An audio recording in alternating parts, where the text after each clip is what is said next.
Hello மக்களே, welcome to Andhras மருமகள். இன்றைக்கி வந்து புதன்கிழமையோட vlog தான் பார்க்க போகிறோம். ஸோ ஃபஸ்ட் டைமாக நான் வந்து கோயம்பேடு மார்க்கெட் வந்திருந்தேங்க. இதுக்கு முன்னாடி மார்க்கெட் வெளியே இருந்து பார்த்ததோடு சரி, உள்ளே மட்டும் எப்போயுமே போனது கிடையாது. இன்றைக்கி வந்து என் கசின் வா போயிட்டு வரலாம் அப்படின்ட்டு கூட்டிகிட்டு வந்திருந்தான். நான் வர்ற நேரம் வந்து ஒரு 6 மணி கிட்ட ஆகிட்டுருக்கோன்னு நினைக்கிறேன். ஆனால் பூவெல்லாம் சரசரமாக சுற்றி வச்சுருந்தாங்க. ஏன் வந்தேன்னா, வெள்ளிக்கிழமை ஆடி 2nd வாரம், அப்படியே எங்களுக்கு தெலுங்கில் வந்து சிராவண மாதம் ஸ்டார்ட் ஆக போகுது. ஃபஸ்ட்டு வெள்ளிக்கிழமை இல்லையா, அதனால் கொஞ்சம் பூ நிறையா வேணும் அப்படின்ட்டு வாங்கிறதுக்காக வந்தேன். ரெகுலராக வந்து நான் பாரிஸில் இருக்கிற பூ மார்க்கெட் தான் போயிட்டுருப்பேன். ஆனால் எங்கள் கசின் வந்து ஏன் அவ்வளோ லாங்காக போயிட்டுருக்கேன், நம்மளுக்கு தான் கோயம்பேடு கிட்டே ஆச்சு, போய் பார்க்கலாம் வா அப்படின்ட்டு கூட்டிகிட்டு வந்துட்டாங்க.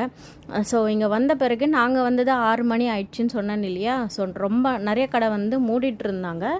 கொஞ்சம் கடை மட்டும்தான் ஓப்பனில் இருந்தது. இங்கே மல்லி செண்டெல்லாம் 180 ரூபா, 12 முழம் கிட்ட அப்படி விற்றுட்டு இருந்தாங்க. எனக்கு வந்து பார்த்த உடனே முதலே வாங்கிடலாமா அப்படின்ட்டு பார்த்தேன். ஆனால் எங்கள் கசின் இன்னும் நிறைய கடை வச்சுக்கிட்டு நீ இங்கே வாங்கலாம் அங்கேயே வாங்கலாம் அப்படின்ட்டு மொத்தமாகவே எனக்கு மார்க்கெட் காட்டுறதுக்கோ என்னவோன்னு தெரியலங்க. மொத்தமாக அலைய விட்டா, மொத்தமாக பார்த்துட்டு அதுக்கப்புறம் எங்களுக்கு தேவையான பூவெல்லாம் வாங்கிட்டு வெளியே வந்துட்டோம். ஆனால் நாங்கள் 6 மணிக்கு போனது ஒரு 6:30 மணி, அரை மணி நேரமாக பூ மார்க்கெட்லேயே சுற்றிக்கிட்டு இருந்தோம். அது வாங்கலாமா இது வாங்கலாமா, இந்த பக்கம் போகலாமா அந்த பக்கம் போகலாமா.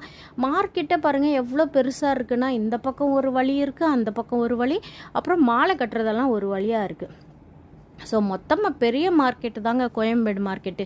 நீங்கள் எப்போயாவது போயிருந்தீங்கன்னா கண்டிப்பாக கமெண்ட் பண்ணுங்கள். எனக்கு வந்து ஃபஸ்ட் டைம் போனாலும் அம்மா இவ்வளோ சுற்றிக்கிட்டு இருக்கோமே அப்படின்னு தோணுச்சு. வெளியே வந்து பார்த்தா என்னடா பட்டப்பகல் மாதிரி இருக்குது, 6:30 மணி தான் ஆகுது. ஆனால் உள்ளே மட்டும் ரொம்ப இருட்டாக இருந்தது. வெளியே என்ன இவ்வளோ வெளிச்சமாக இருக்குது அப்படின்னு நினச்சேன். அதுக்கப்புறம் எப்படியும் வந்துட்டோம்ல, ஃப்ரூட் மார்க்கெட்னு பார்த்துட்டு போகலாமா அப்படின்னு ஃப்ரூட் மார்க்கெட்டுக்குள்ளே வந்தோம். இங்கேயும் அதே தான், கடையெல்லாம் கொஞ்சம் கடை தான் ஓப்பனில் இருந்தது, நிறைய கடை மூடிட்டு இருந்தது. ஆனால் இங்கே வந்த பிறகு என்னடா இத்தனை வகையான பழங்களெல்லாம் இருக்கே, இதோட பாதி பழங்களோட பேரே எனக்கு தெரியலங்க. அதுக்கப்புறம் அத்திப்பழம்லாம் 100 ரூபாய்க்கு 4ன்ட்டு எங்கள் கசின் வந்து நல்லா பேரமாடி பேசி வாங்கினேன். ஸோ இதுதான் இன்றைக்கோட வீடியோ பிடிச்சிருந்தா லைக் பண்ணுங்கள், முடிஞ்சால் சப்போர்ட் பண்ணுங்கள். மீண்டும் சந்திப்போம்.